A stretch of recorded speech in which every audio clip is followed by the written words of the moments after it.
March 7, 1943. Wright Field, Ohio. Oberleutnant Klaus Richter stood in handcuffs outside Hangar 12, watching something that made no sense. An American mechanic was changing the engine on a P-47 Thunderbolt, using a tool that ran on electricity.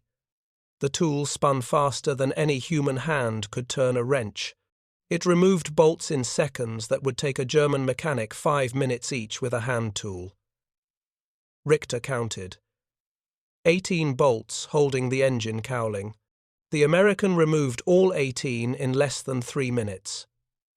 Richter had been a fighter pilot with Jagdgeschwader, 26, one of the Luftwaffe's elite units. He'd flown Focke-Wulf 190 seconds over France and the Channel, shot down 4 Allied aircraft, been shot down himself on February 23 over occupied Belgium. American infantry captured him near Liège.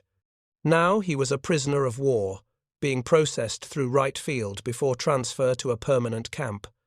The processing included a medical examination, interrogation, documentation. While waiting for transport, guards allowed prisoners to stand outside in the cold March air. Richter stood there watching the flight line. Wright Field was an Army Air Forces testing and development center. Hangars surrounded the airfield, aircraft everywhere. P-47 seconds, P-51 seconds, B-17 seconds, B-24 seconds.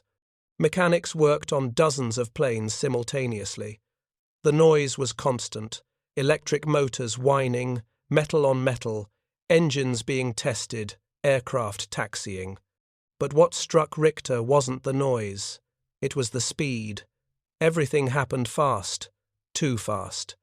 Before we jump back in, tell us where you're tuning in from, and if this story touches you, make sure you're subscribed because tomorrow I've saved something extra special for you. The mechanic working on the P-47 finished removing the cowling and moved to the engine mount bolts. Another electric tool, larger, more powerful. The bolts were massive, designed to hold a 2,000 horsepower radial engine weighing over a ton. Luftwaffe, removing an engine required 4 mechanics working together with hand tools for 6 to 8 hours. Richter watched this single American mechanic work alone. 40 minutes after starting, the engine was free. A crane lifted it away. Another engine, already prepared, was lowered into position. The mechanic began installing it.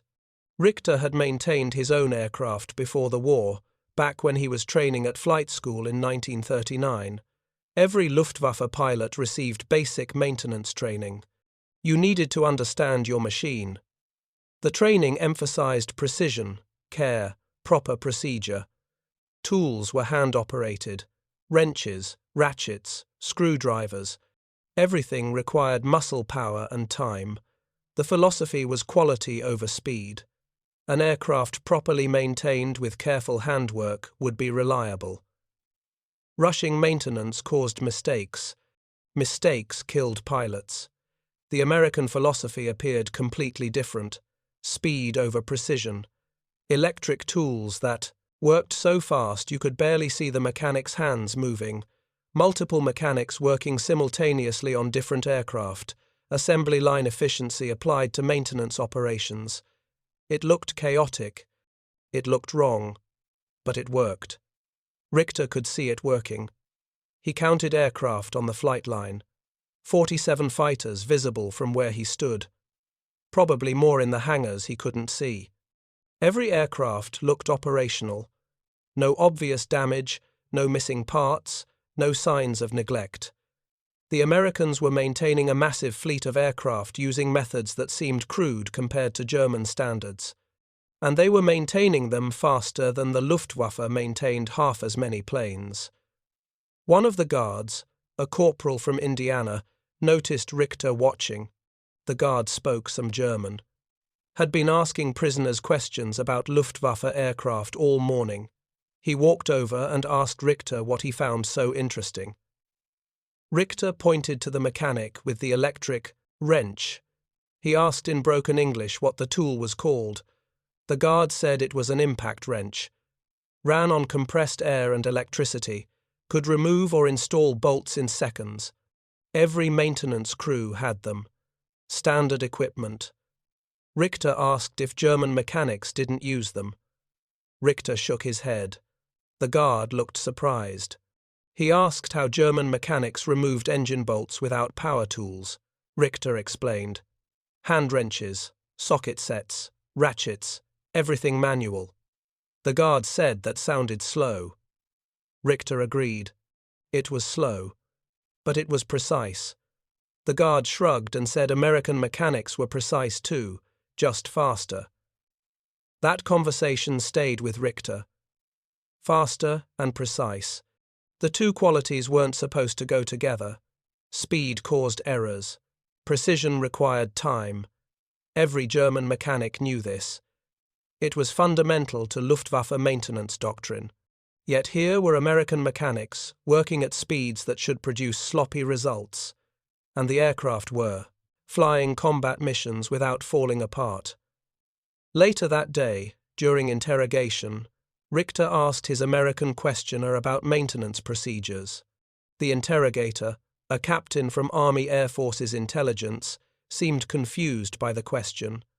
He'd been asking Richter about Luftwaffe tactics, aircraft performance, unit organization. Now the prisoner wanted to discuss maintenance? Richter explained what he'd seen. The electric tools, the speed. He wanted to understand how it worked. The captain called in a maintenance officer, a major who'd been a factory foreman in Detroit before the war. The major explained the American system. Standardized procedures, specialized tools, trained mechanics focusing on specific tasks. One mechanic might only work on engines, another only on hydraulics, another only on electrical systems. Specialization created efficiency. Electric tools created speed. Replacement parts were abundant. If something broke, you didn't repair it, you replaced it. The damaged part went back to a depot for rebuilding. The aircraft returned to service immediately. Richter asked about tools again. Where did the electricity come from? The major explained. Mobile generators. Every maintenance unit had them. Trucks carrying generators that produced electrical power for tools, lights, equipment. The generators ran on gasoline. Fuel was abundant. You could run electric tools all day, all night if needed. Never ran out of power as long as you had gasoline. The major asked if the Luftwaffe didn't have generators. Richter said yes, large stationary generators at permanent bases, but not mobile units, not trucks carrying generators to forward airfields. German maintenance operations at temporary fields used hand tools exclusively because there was no electrical power available. The major made notes. This was intelligence. Information about German capabilities, or more accurately, German limitations. Preparing and narrating this story took us a lot of time, so, if you are enjoying it, subscribe to our channel. It means a lot to us. Now, back to the story. March 15th, 1943. Prisoner of war, Camp Clinton, Mississippi. Richter arrived at the permanent camp along with 200 other Luftwaffe prisoners. The camp held mostly airmen, some captured in North Africa, some shot down over Europe and shipped to America. The conditions were surprisingly good. Adequate food, clean barracks, medical care. Better than frontline conditions in Germany by 1943.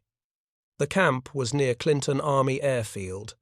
Prisoners could see aircraft flying overhead constantly, training flights, B-25 bombers, AT-6 trainers, occasional fighters. The noise never stopped. Someone was always flying. Richter talked with other prisoners about what they'd observed. Many had noticed the same things. American abundance, equipment everywhere, tools, vehicles, aircraft, supplies, everything in quantities that seemed impossible. One prisoner, a former mechanic named Ernst Becker, had been captured in Tunisia. Becker had worked on Messerschmitt 109 seconds for 3 years. He described Luftwaffe maintenance procedures in detail. Every aircraft inspection followed precise written procedures. Mechanics documented every action in logbooks. Parts were cleaned, inspected, reinstalled or replaced based on specific criteria. The work was meticulous. It was also slow. Becker said a typical engine inspection on a Messerschmitt 109 required 16 hours of labor. 2 mechanics working 8-hour shifts. They disassembled components, measured tolerances, checked for wear, cleaned everything, reassembled everything. The engine had to be perfect. Pilots' lives depended on it. Shortcuts were unthinkable. You didn't rush. You didn't skip steps. You did the work properly or men died. Richter asked what Becker thought about American electric tools. Becker had seen them too, at the interrogation center before transport to Mississippi. His opinion was mixed. The tools were impressive from an engineering standpoint, but using them required a different philosophy. You had to trust the machine more than your own judgment. A hand wrench gave you feedback. You felt the bolt tightening. You felt when it was seated correctly. You felt if the threads were damaged or cross-threaded. An electric impact wrench removed that feedback. The tools spun so fast you couldn't feel anything. You just trusted that the bolt was tight. Another prisoner, Hauptmann Werner Hoffmann, disagreed. Hoffmann had been a squadron commander, shot down over Sicily in January. He'd observed American maintenance operations during his capture and transport. His assessment was harsher. The Americans didn't maintain aircraft. They operated them until they broke, then replaced broken parts. No careful inspection, no preventive maintenance. Just run it until it fails, swap components, run it again. That approach worked only because American production was so abundant they all could afford waste. But Richter wasn't sure that was accurate. He'd watched that mechanic at Wright Field. The work looked fast, but not careless. The mechanic knew exactly what he was doing. Each motion was precise. The electric tools eliminated wasted motion, not necessary motion. Instead of spending 5 minutes per bolt because your hand wrench turned slowly, you spent 5 seconds because your impact wrench turned fast. The result was the same. The bolt was tight. You just got there faster. The debate continued among prisoners for weeks. Some agreed with Hoffmann that American maintenance was crude but effective through sheer abundance. Others thought there was something more sophisticated happening, a different engineering philosophy that valued operational availability over individual component longevity. Both perspectives contained truth, but neither fully explained what Richter had witnessed. April 1st, 1943. The camp commander authorized a work detail. Prisoners could volunteer for labor at Clinton Army Airfield. The work was non-military, cleaning hangars, painting buildings, landscaping. Volunteers received small pay credits and better rations. Richter volunteered immediately. He wanted to see more. The work detail reported to the airfield at 0600 hours daily. Guards supervised, but loosely. The prisoners weren't dangerous. Where would they escape to? Germany was 3,000 miles away across an ocean. Most prisoners had no interest in escaping. The war was over for them. They were safe, fed, away from combat. Escape meant returning to a war Germany was clearly losing. Richter's assignment was cleaning Hangar 3. The hangar housed a maintenance training school.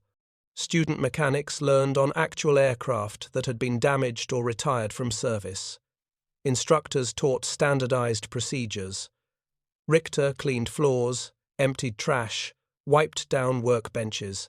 While working, he watched. He listened. He learned. The instructors taught speed, not rushed, but efficient. Every procedure had been analyzed, optimized, documented. Students learned the fastest way to perform each task without sacrificing quality. Remove this panel with these 4 fasteners. Disconnect these 3 connections. Lift this component straight up. replace gasket, reinstall in reverse order. The entire procedure took 12 minutes when performed correctly. Students practiced until they could do it in 12 minutes consistently. Electric tools were central to everything: impact wrenches for bolts, electric drills for new holes, powered screwdrivers for panel fasteners, hydraulic jacks for lifting heavy components. Everything mechanized. Human labor was for alignment, inspection, decision-making. Machines provided force and speed. Richter noticed something else. Replacement parts were everywhere. Entire shelves of engines, propellers, instruments, radios, wheels, hydraulic components. If something broke, you grabbed a replacement from stock. You didn't rebuild the broken part on site. That happened elsewhere, at depot facilities designed for component overhaul. Forward maintenance focused on aircraft availability. Get the plane flying again as fast as possible. This was completely opposite to Luftwaffe philosophy. German forward maintenance units rebuilt components on site because replacement parts were scarce. A damaged fuel pump wasn't replaced.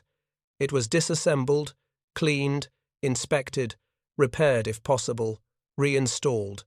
That process took days, but it conserved parts. When your industrial production couldn't meet demand, conservation was necessary. American industrial production clearly exceeded demand. The abundance was visible everywhere.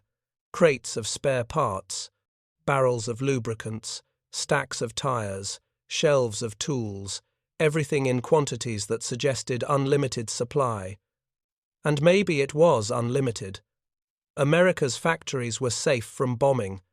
Raw materials flowed from secure sources. Labor was available. The industrial capacity was functioning at full output. One of the instructors, a sergeant from Ohio, started conversations with Richter. The sergeant had noticed the German prisoner watching the training sessions with unusual intensity. He asked if Richter knew aircraft maintenance. Richter explained he'd been a pilot with basic maintenance training. The sergeant asked how German mechanics worked. Richter described the procedures: hand tools, careful inspection, component rebuilding. The sergeant nodded thoughtfully. He said that approach made sense if parts were scarce, but American logistics provided abundant parts. So the approach was different. Maximize aircraft availability. Keep planes flying. Repair broken components later at dedicated facilities with specialized equipment. The forward mechanic's job wasn't to rebuild. It was to replace and return the aircraft to service. Richter asked about the electric tools again. The sergeant walked him over to a workbench and showed him an impact wrench up close. The tool was heavy, maybe 10 pounds, connected to an air compressor by a rubber hose. The trigger controlled airflow. Compressed air spun an internal mechanism that delivered rotational impacts to the socket. Each impact was small, but they happened hundreds of times per second. The accumulated force could tighten or loosen bolts that would require tremendous effort with a hand wrench, the sergeant demonstrated. He placed a bolt in a test fixture and used a torque wrench to tighten it to 80 foot-pounds of force. Then he used the impact wrench to remove it. The bolt spun out in less than 2 seconds. He reinstalled it with the impact wrench, then verified torque with the torque wrench. Exactly 80 foot-pounds. The electric tool was fast and accurate. Richter asked what happened if the tool over-tightened and damaged threads. The sergeant said, "Good question." Early impact wrenches did cause damage. Mechanics had to learn proper technique. Don't hold the trigger too long. Listen to the sound. The tool made a different noise when the bolt was fully seated. Experienced mechanics could hear it. They released the trigger at exactly the right moment. It took practice, but once learned, it was reliable. The training emphasized this. Students practiced with torque-limited impact wrenches on test fixtures until they developed the feel for it. Then they graduated to actual aircraft under supervision. The learning curve was steep but short. Most students became proficient in 2 weeks. Compare that to traditional apprenticeship, where mechanics trained for years before being trusted with critical components. That was another advantage of standardization and specialization. You didn't need to know everything about aircraft maintenance. You needed to know your specific task perfectly. The mechanic who changed engines didn't need to understand radio systems. The radio specialist didn't need to understand hydraulics. Each person mastered their domain. The aircraft was maintained by a team of specialists, each expert in their narrow function.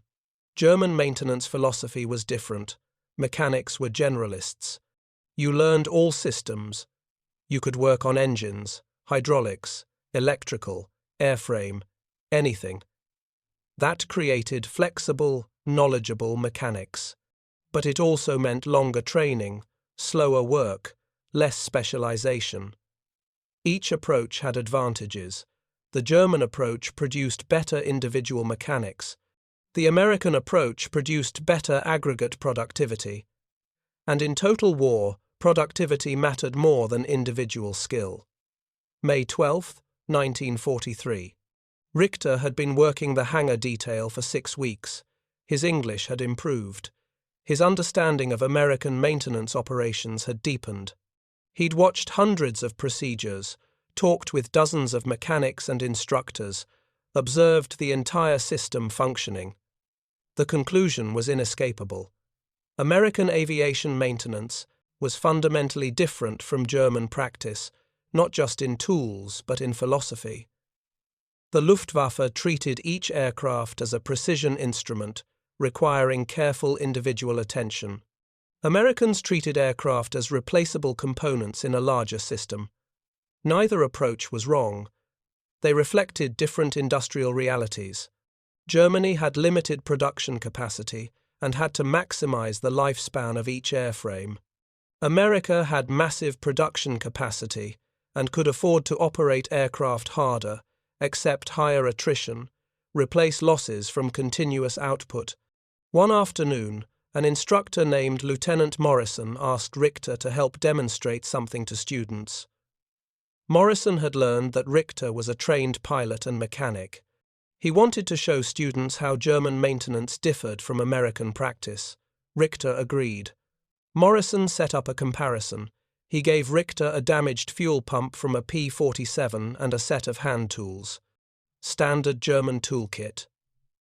Wrenches, screwdrivers, pliers, measuring instruments. Nothing electric. Morrison told Richter to repair the pump using Luftwaffe procedures. Richter disassembled the pump carefully.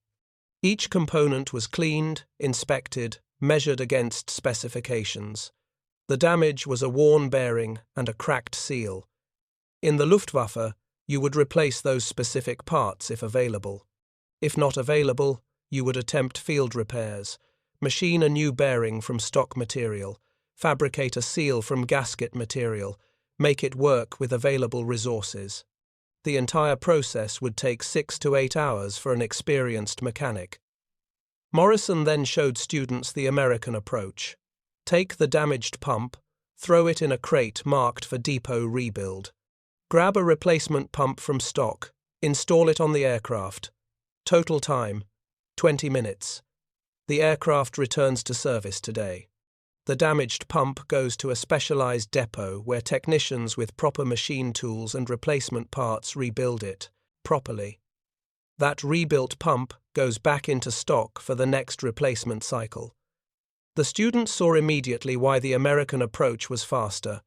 You didn't repair in the field, you replaced in the field.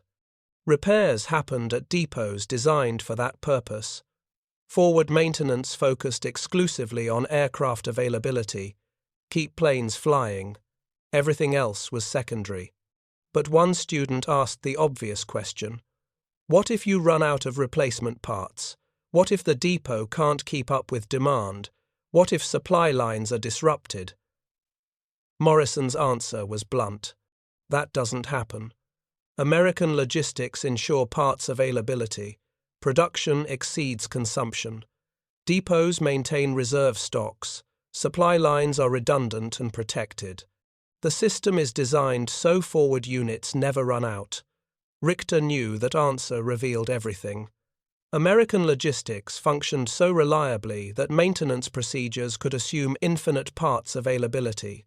German logistics was so unreliable that maintenance procedures had to assume 0 parts availability. The difference wasn't just tools, it was systemic confidence in the supply chain. After the demonstration, Morrison asked Richter what he thought. Richter said honestly that the American system was brilliant if you had the industrial capacity to support it. Morrison asked what happened when German units ran out of parts. Richter described field expedient repairs, fabricating components from scrap material, cannibalizing damaged aircraft for usable parts, keeping a few aircraft flying by sacrificing others. Morrison made notes. This was valuable intelligence about German logistics failures. June 3, 1943, the camp received new prisoners. Luftwaffe aircrew shot down over Sicily during recent Mediterranean operations. Among them was Major Friedrich Lang, a maintenance officer from Jagdgeschwader 77. Lang had commanded a field maintenance unit in North Africa before being captured. He had first-hand experience with Luftwaffe logistics collapse. Richter sought him out. The prisoners shared a barracks, and conversation was easy. Lang was bitter about his capture, angry about Germany's situation, but willing to talk. Richter asked about maintenance operations in North Africa. Lang's description was grim. By early 1943, German units in Tunisia were barely functional. Spare parts were non-existent. Lubricants were running out, tools were wearing out and couldn't be replaced. Mechanics were performing miracles, keeping aircraft flying with virtually no support. Lang described specific examples. Messerschmitt, 109 seconds, flying combat missions with engines that were 200 hours past their recommended overhaul interval. No replacement engines available. You ran what you had until it failed catastrophically. Focke-Wulf, 190 seconds with hydraulic systems patched together from salvaged components because new hydraulic pumps hadn't arrived in 4 months. Aircraft with bullet holes patched with sheet metal cut from wrecked planes because proper repair materials were unavailable. The mechanics were skilled, resourceful, dedicated. They kept aircraft flying through improvisation and determination. But you can't improvise forever. Equipment fails. Jury-rigged repairs fail. Aircraft become unflyable. By May 1943, Lang's unit had started with 42 operational aircraft. They ended with 9. The rest were cannibalized, abandoned, or destroyed. Not primarily from combat losses, from maintenance failures. Meanwhile, Allied units in North Africa had the opposite problem. Too many aircraft. Lang had observed American P-47s and British Spitfires during the final weeks before capture. The Allies had so many planes they could afford to abandon damaged aircraft. If a plane took minor damage during a mission, they'd fly it back to base, assess repair time, and if repairs would take more than a day, they'd just push it aside and assign the pilot a different aircraft. The damaged plane would eventually be repaired, but there was no urgency. Availability came from abundance, not from frantic maintenance. Richter asked if Lang had seen American electric tools. Lang said, yes, captured American maintenance equipment during earlier German advances, impact wrenches, electric drills, portable generators. German mechanics had tried using them, but fuel shortages made running generators impractical. The generators consumed gasoline. German units were rationing gasoline for aircraft. You couldn't justify burning fuel to power tools when pilots needed that same fuel for combat missions. That detail struck Richter as profoundly significant. American logistics was so abundant that using gasoline to power maintenance tools was acceptable. German logistics was so constrained that the same practice was impossible. The gap wasn't just industrial production. It was resource availability at every level. If you find this story engaging, please take a moment to subscribe and enable notifications. It helps us continue producing in-depth content like this. Lang also mentioned something else. German intelligence had captured American maintenance manuals during the North African campaign. Technical documentation for P-47s, B-25s, other aircraft. Lang had read some of these manuals out of professional curiosity. The American manuals were completely different from Luftwaffe technical publications. German manuals emphasized understanding. They explained how systems worked, why components were designed certain ways, what principles governed operation. A German mechanic reading the manual would understand the aircraft thoroughly.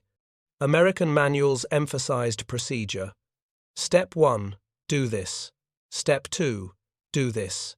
Step 3, do this. No explanation of why. No discussion of principles. Just explicit instructions for specific tasks. Lang initially considered this inferior. A mechanic following procedures without understanding was just a technician, not a true craftsman. But he eventually recognized the brilliance of it. Procedural manuals allowed rapid training. You didn't need to understand thermodynamics to change an engine. You just needed to follow the written procedure. That meant you could train mechanics in weeks instead of years. And in total war, speed of training mattered enormously. Germany couldn't afford to train mechanics quickly because they needed mechanics who could improvise repairs with limited resources. That required deep understanding. America could afford to train mechanics quickly because they didn't need improvisation.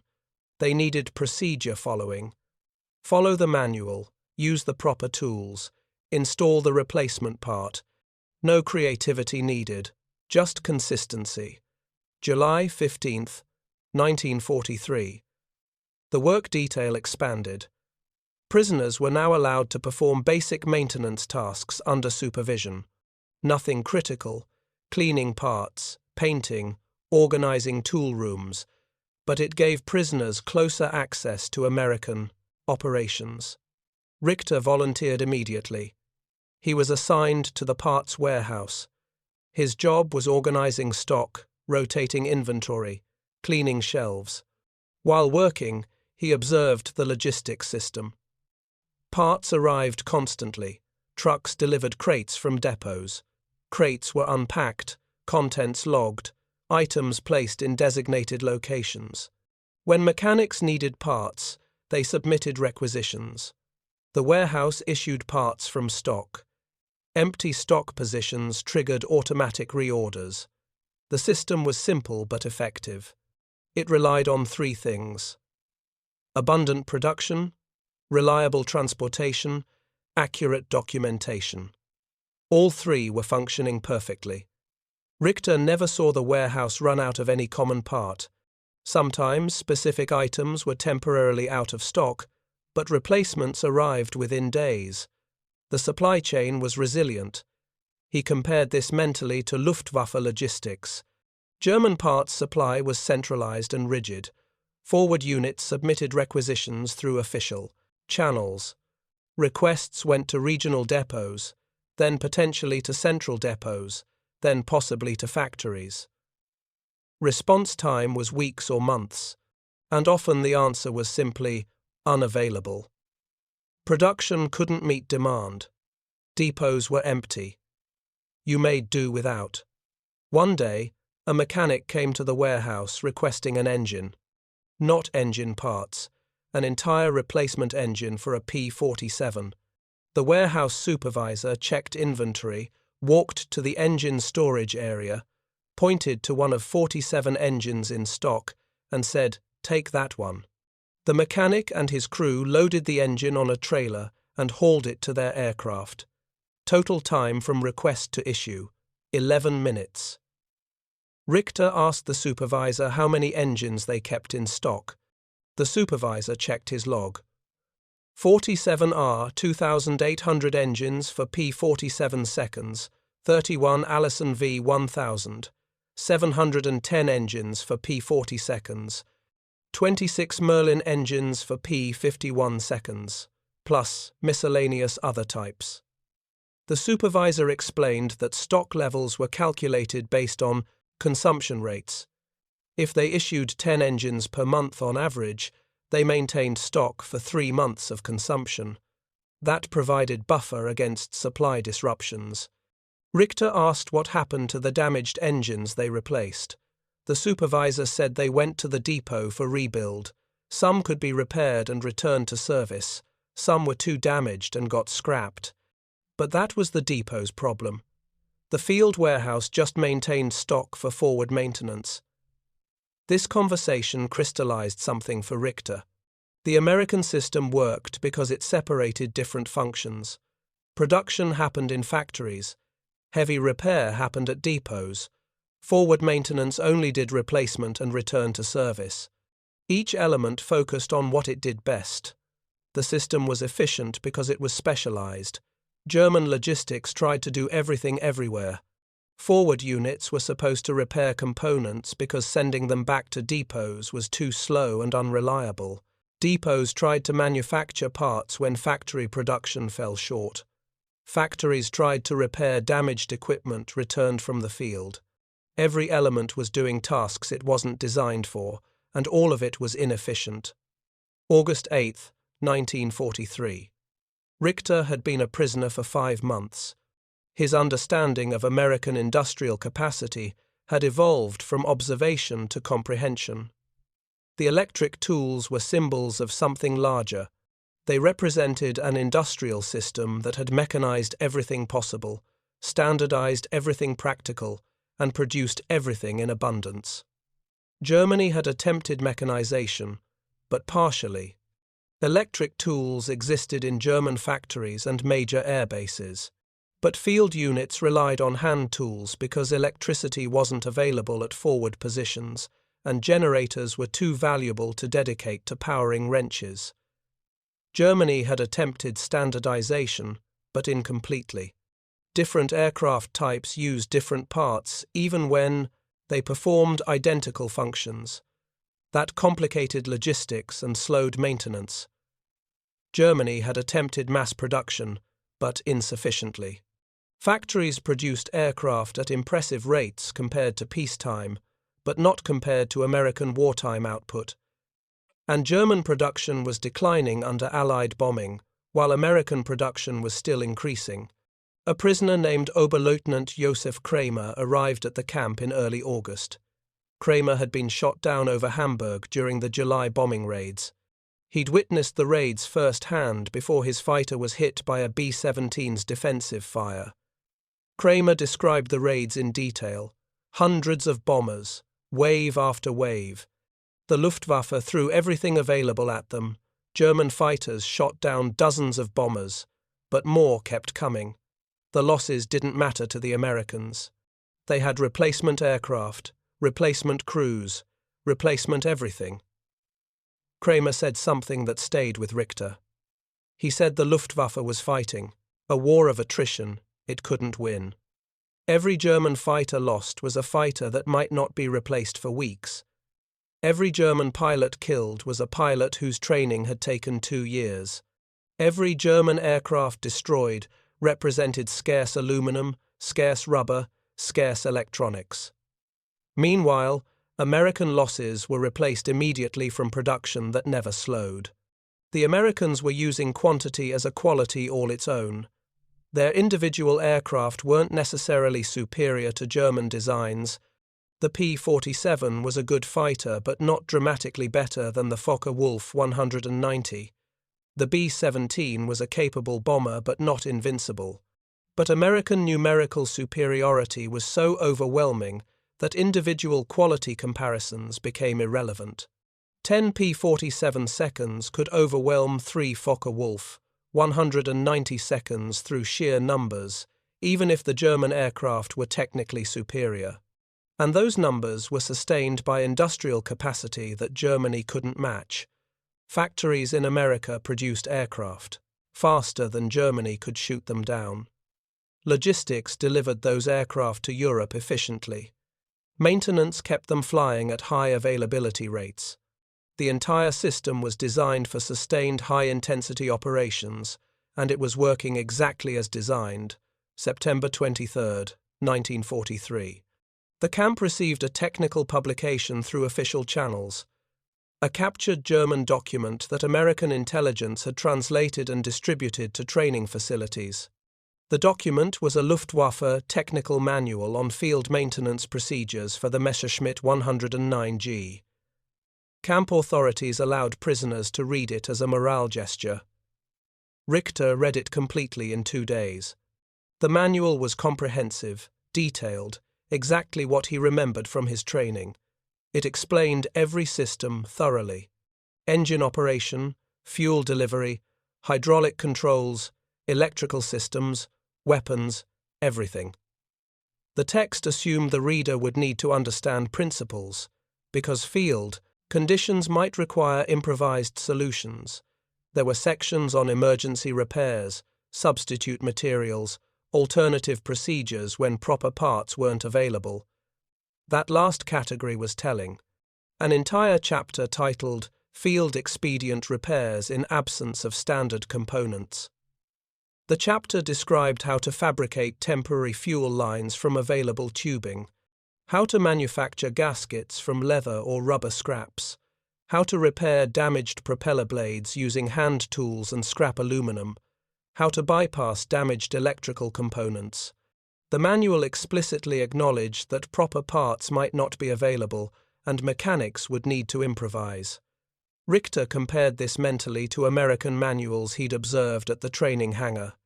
American manuals had no such sections. There were no chapters on improvised repairs because improvisation wasn't part of the system. If a component failed, you replaced it with a standard part from stock. The concept of parts not available simply didn't exist in American maintenance philosophy. He showed the German manual to Lieutenant Morrison during the next work detail. Morrison read several pages with interest. He asked if this was standard Luftwaffe documentation. Richter confirmed it was. Morrison pointed to the Field Expedient Repairs chapter and asked if German mechanics actually did this. Richter said yes, constantly by 1943. Parts shortages made improvisation necessary. Morrison's response was sympathetic, but frank. He said this approach showed incredible skill and dedication from German mechanics, but it also showed systemic failure. An air force that required mechanics to fabricate parts in the field was an air force whose logistics had collapsed. That wasn't the mechanics' fault. They were doing their best with impossible constraints. But it revealed Germany's industrial situation clearly. Richter couldn't disagree. The manual itself was evidence.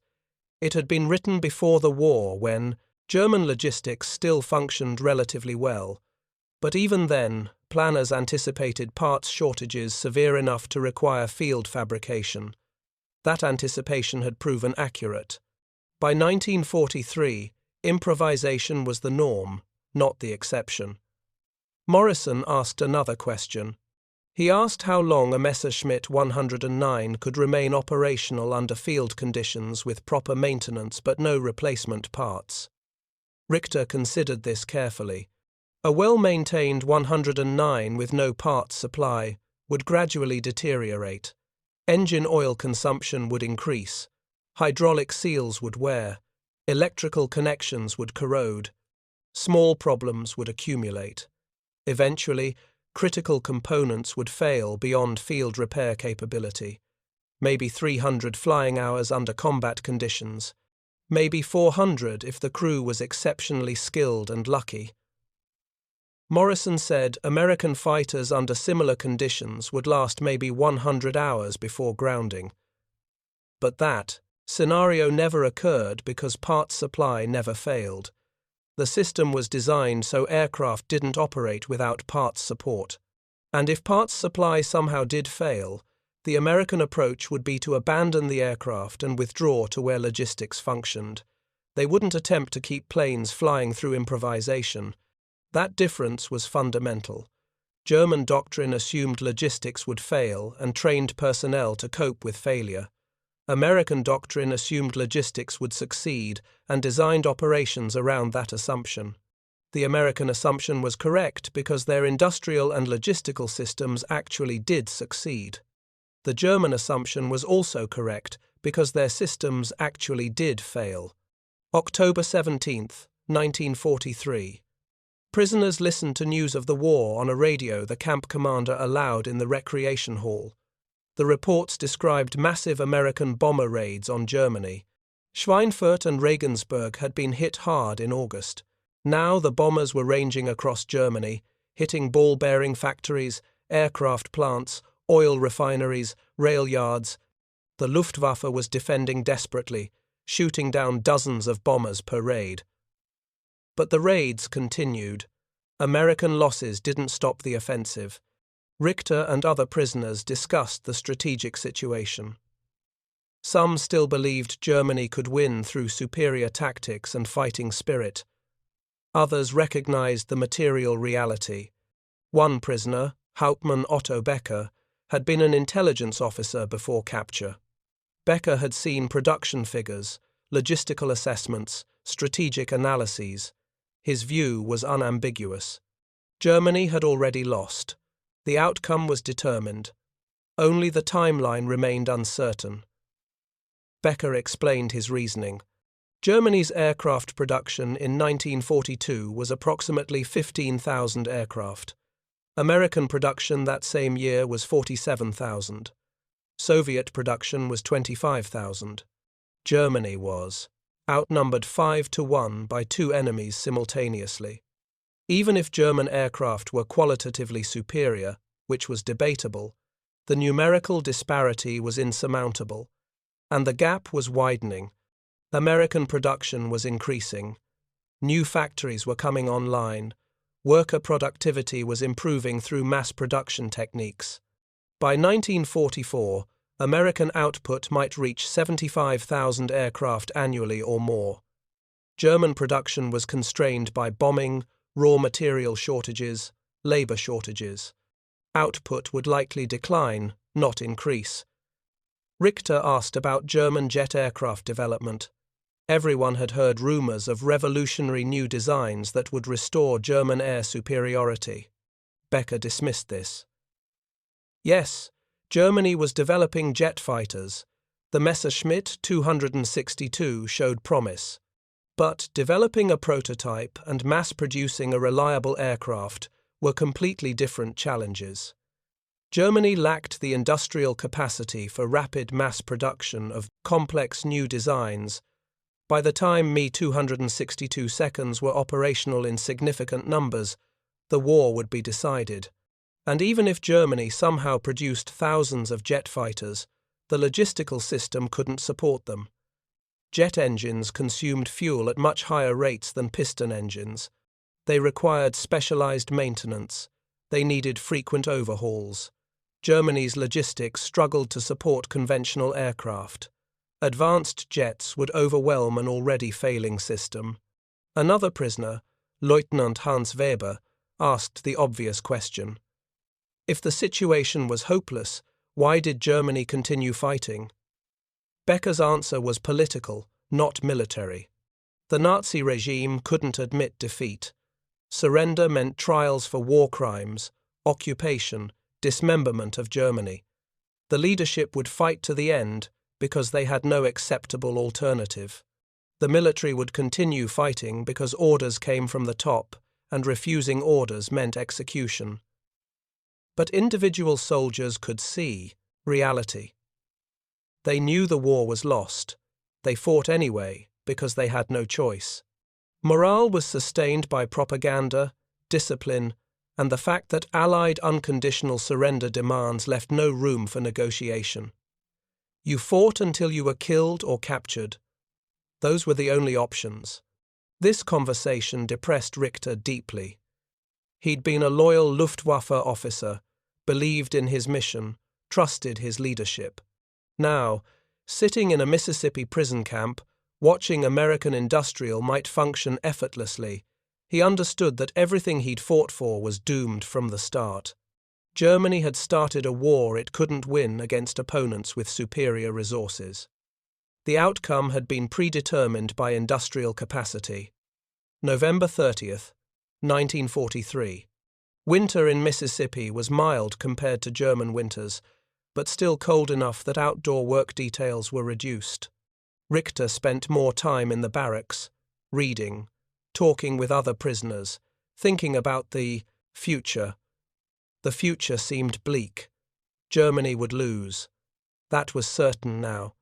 The question was what happened after. He thought about the electric tools constantly. They'd become symbolic in his mind. The impact wrench represented American industrial philosophy. Mechanize everything, standardize everything, produce abundantly, trust the system. That philosophy had created the most powerful military-industrial complex in history. Germany had attempted similar approaches but never fully committed. German industry remained partially traditional, partially mechanized, never fully transformed. One evening, Richter wrote a letter to his family in Germany. The letter would be censored, so he couldn't discuss military matters or express defeatist opinions. But he could describe what he'd observed in neutral terms. He wrote about American productivity, American efficiency, American abundance. He described the aircraft he'd seen, the factories he'd heard about, the logistics system he'd witnessed. He didn't draw conclusions. He just presented facts. Let his family draw their own conclusions. The letter was censored and approved. It was sent through Red Cross channels and eventually reached his family in Stuttgart. They received it in February 1944, weeks before Allied bombing destroyed much of Stuttgart. His younger brother, also Luftwaffe, read the letter and understood immediately what Klaus was really saying. The war was lost. America's industrial capacity was overwhelming. Germany couldn't compete. December 15th, 1943. The camp held a Christmas preparation event.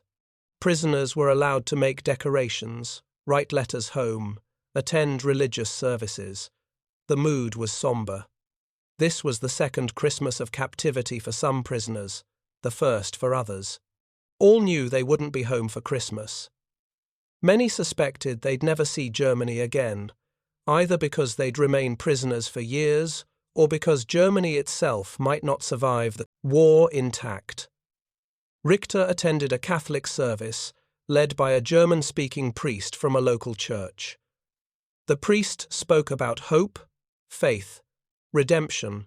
He acknowledged the prisoners' suffering, but encouraged them to find meaning in their circumstances. Richter tried to engage with the message but found it difficult. His faith had been shaken not by captivity but by understanding that Germany had committed itself to a war it couldn't win, understanding that thousands of men had died for a cause that was doomed from the start. After the service, he spoke with the priest privately. The priest asked how he was coping. Richter said honestly that he was struggling with the purposelessness of it all. If the war was already decided by industrial capacity, then what had all the fighting been for? The priest offered conventional comfort about duty, honor, following orders. Richter appreciated the attempt but found it unsatisfying. January 20th, 1944. The new year brought changes to the camp routine. More prisoners arrived, overcrowding the barracks. Work details were reorganized. Richter was reassigned from the parts warehouse to a new position, teaching English to recently captured prisoners. His English had improved significantly through daily interaction with American personnel. The camp commander thought he could help integrate new arrivals. This new role gave Richter access to fresh perspectives. Prisoners captured in late 1943 brought recent information about conditions in Germany and occupied territories. The news was uniformly bad. Allied bombing was intensifying. German cities were being destroyed systematically.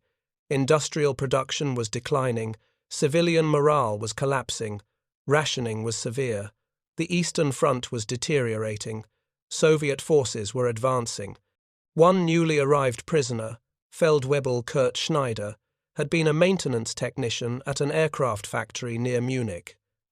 Schneider described factory conditions in detail.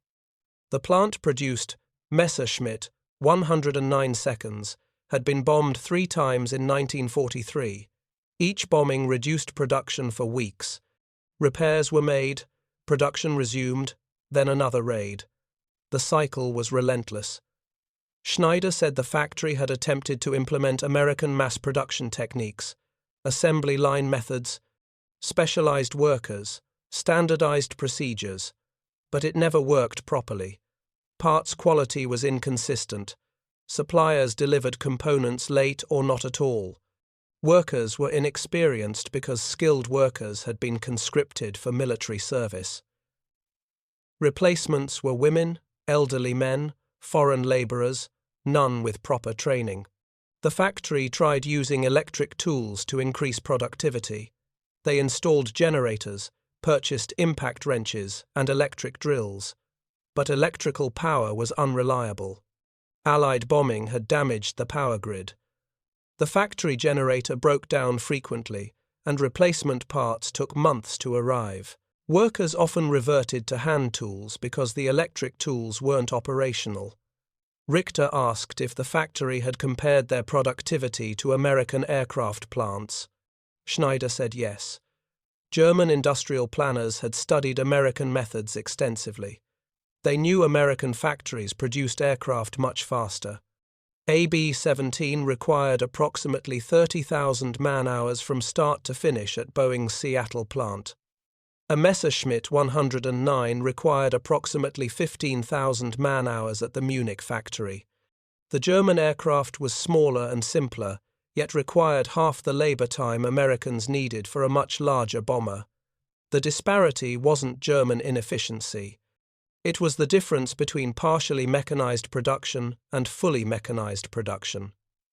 American factories had mechanized every possible operation. Conveyor systems moved components automatically. Electric tools eliminated manual labor. Specialized machinery performed tasks that required skilled craftsmen in German factories. The American system was capital-intensive but labor-efficient. The German system was labor-intensive and becoming less efficient as skilled labor disappeared. February 14, 1944. Richter had been a prisoner for 1 year. The anniversary prompted reflection. He'd learned more about industrial warfare in captivity than in 3 years of combat service. He understood now that the war was fundamentally economic. Military skill mattered. Leadership mattered. Tactics mattered. But industrial capacity mattered more. The side that could produce more equipment, train more personnel, and sustain operations longer would eventually win regardless of tactical brilliance. Germany had excellent aircraft designs, skilled pilots, innovative tactics. But Germany couldn't produce enough aircraft to replace losses, couldn't train enough pilots to sustain attrition, couldn't maintain logistics under Allied bombing. The Luftwaffe was losing the war of attrition not because German airmen were inferior, but because German industry couldn't sustain them. He thought often about that first day at Wright Field, watching an American mechanic change an engine in 40 minutes using electric tools. That image had crystallized everything. The tools themselves weren't magical, but they represented a system built on mechanization, standardization, abundant production, reliable logistics, a system designed for sustained high-intensity operations, a system that was winning the war. Up next, you've got 2 more standout stories right on your screen. If this one hits the mark, you won't want to pass these up. Just click and check them out. And don't forget to like, subscribe and turn on the notification bell so you don't miss any upload from us.